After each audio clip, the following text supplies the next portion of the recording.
Hey, this is Trent Cotney, CEO of Cotney Attorneys and Consultants, and this is another industry update. It's all the legal, HR, and safety news you need in 5 minutes or less. So, a lot of things going on, and what I want to do is touch on a few things. From a safety perspective, what was interesting is that recently, on June 17th, Cal OSHA came out with some additional guidelines. Now, Cal OSHA has historically been very liberal when it comes to applying safety standards in COVID-19, but they have acknowledged that vaccinated employees are not required to wear masks while indoors. Unvaccinated employees still have to wear masks. Face masks aren't required outdoors for either vaccinated or unvaccinated workers. And employers are required to document whether or not employees have been vaccinated. They don't need to ask for a copy of a card per se, but they do need to be able to at least have employees attest to the fact that they've been vaccinated. Keep in mind that Cal OSHA continues to require that employees that need masks are given masks by employers, and normally, N95s, things of that nature, are what should be distributed.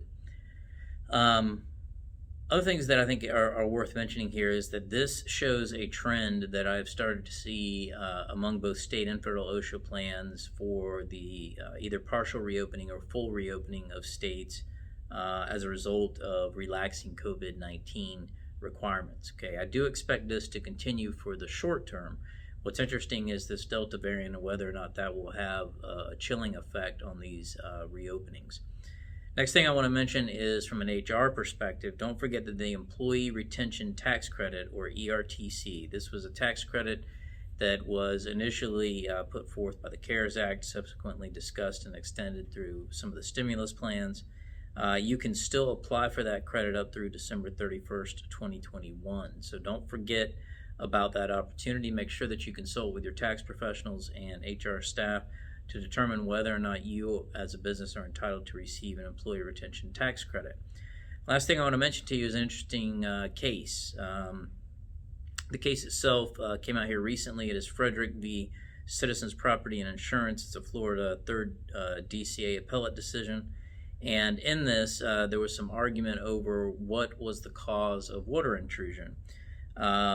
The storms had hit and water intrusion had gotten into the property.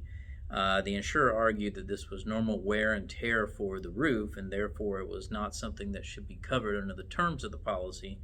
The insured argued that it was micro fissures that were caused by the storm. Ultimately, the court sided with the insurer. Now, the reason I am talking about this, the reason that this is interesting, is that we are seeing a renewed push by insurance companies to further define and limit the extent of policy coverage.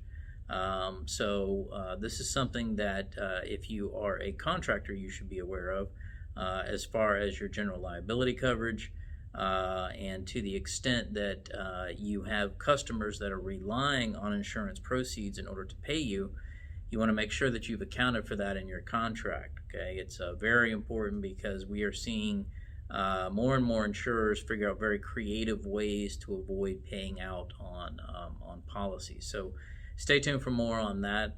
Very interesting case, though. As always, if you guys have any questions for me, please feel free to submit them to tcotney@cotneycl.com. That's my email. I will be happy to answer any questions that you've got, and stay tuned 2 weeks from now for another industry update. Thanks.